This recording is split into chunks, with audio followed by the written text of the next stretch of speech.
Hello everyone, it's Livia here, aka Story Minded, and I'm back with another video. This is to talk about my second assignment for one of my favourite modules of second year, which is the Mortals and Immortals, Man, God and the Devil in Early Modern Literature. Love it so much. So this particular text that I got the chance to write on is actually one of my primary texts that I'm hoping to use for my dissertation, and the next videos I'm going to make are going to be about my dissertation proposal, and then the dissertation proposal combined with the literature review, which was a new experience, shall we say. I don't know how I've done on that because I haven't received the marks back for it yet. Hopefully it's gone okay. My aim is hopefully for my overall degree, I'm hoping to get a 2-1 because I know that's what I'm capable of, and also after my undergraduate degree I want to go into postgraduate education because I want to become a teacher, and some of the different graduate opportunities I've seen, there tends to be a trend for a 2-1 average as kind of like entry point. So I really ideally need to get a 2-1, and also I personally want to get a 2-1 because I know that's what I'm capable of. But I'm never going to be the type of student to break my back to try and get a first, because I don't believe that's what is important. I just feel like every student should try and reach their own potential no matter what that grade boundary is. So if I'm lucky enough that with my grades, because I've done quite well this year so far, I need to touch wood, don't want to jinx it, but I've done really well this year so far in terms of keeping up my 2-1 average and getting higher 2-1s than in first year. Although your first year doesn't count, it kind of gives you a basis to figure out kind of how your progress is going to go. So I'm really hopeful that, and I've managed to achieve a few firsts, like in one of my modules, the Literary Prize and Public Acclaim one, I got a first overall for that module so far. So I'm hoping, why is that? Sorry, something's popping up on my computer randomly. Go away, McAfee. So I'm hoping that if I'm lucky enough and I'm able to push that up to a first, and that'll be a win-win situation. If not, I'm happy with a 2-1. Anyway, this question for the module that was my favourite module in Teaching Block 1 is, how do writers use spatial structures, e.g. landscape or architecture, and or time to highlight spiritual problems? I didn't go for the time element of the question. I was really interested in the idea of landscape and architecture, and the text I used for this essay was Paradise Lost, John Milton's Paradise Lost, and I only wrote on that text. I didn't do it as a comparison question because Paradise Lost is an epic and it's compiled up of 12 books, 12 volumes. It means the length of it basically is like 2 texts within itself, so I didn't need to do a comparison question, which as I've mentioned in some of my other videos, for me personally the beginning of second year was very stressful, and in terms of positivity and mental health and mental well-being, mine kind of took a bit of a plummet, so I didn't feel confident in my own abilities to necessarily negotiate a comparison question.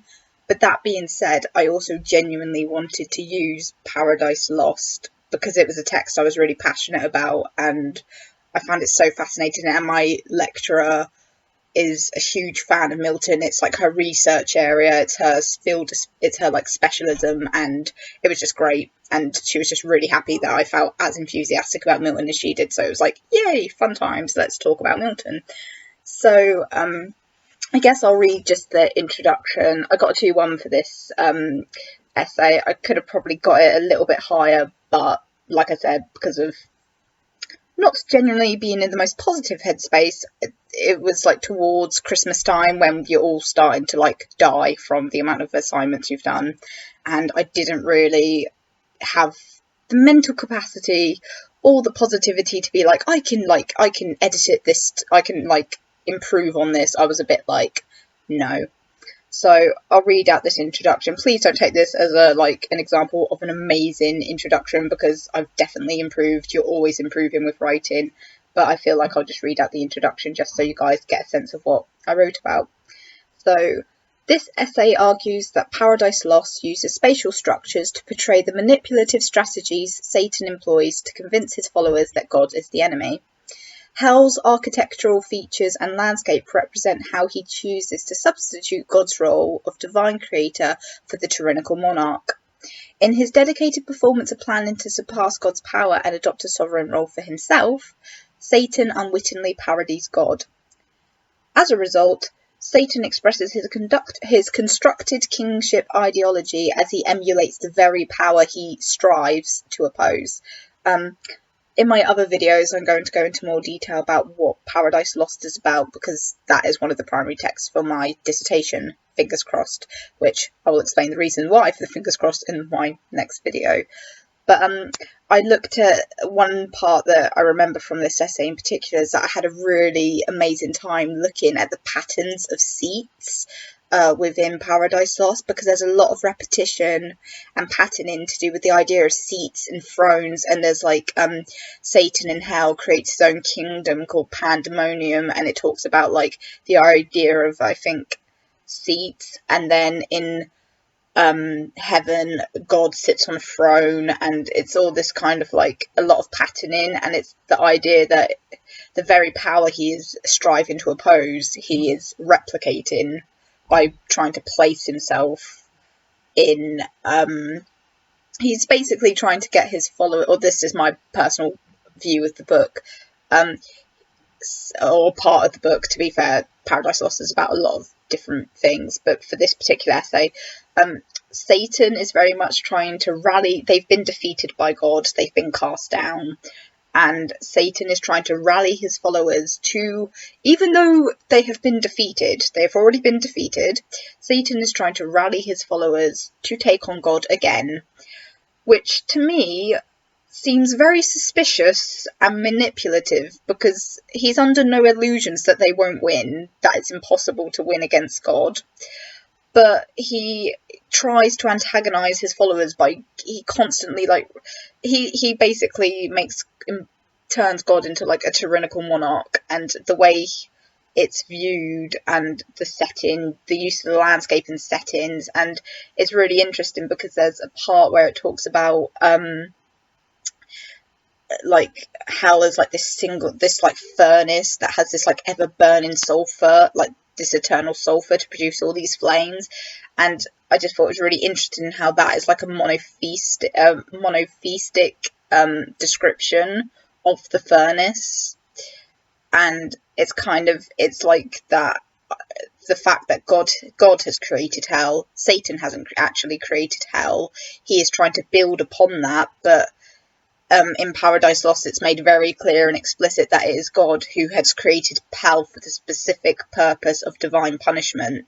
So the fact that Satan is trying to become a king, or trying to become a leader, not even a king, but like a leader of this realm, it just shows how he's parodying God, because God created hell and created Satan. God has created everything. So it was really interesting looking at the discrepancies, and I just loved the idea of the landscape or architecture question. I love things to do with setting, and it was just a really fun essay.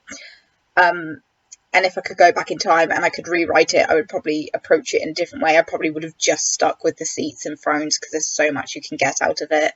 I also looked at some of the other descriptions of artifice. To be fair, there was so much that I wanted to talk about in this essay, and once again, word counts are such a bugbear because they limit you, which is a good thing. They need to limit you, but for someone who has so much to say, it's like, but I'm really happy that I went with that text, and I first encountered it when I was quite ill during consolidation week, which wasn't fun. So when I first read through it, I was like, I just need to get through this and get a basic understanding. So I couldn't appreciate it until I got better, and then I was able to reread it again, and then I was like, oh no, actually this text is amazing. I love it, because reading 12 volumes of an epic poem is quite long. Anyway, if anyone's watched this, thank you. As always, if you have any questions regarding an English and creative writing degree, please feel free to comment below. If you want any essay tips or any advice, I'm more than happy to kind of share my thoughts and opinions, and help in any way I can, really, because that can only help me become a stronger writer too, and stronger at essays. Thank you. Bye.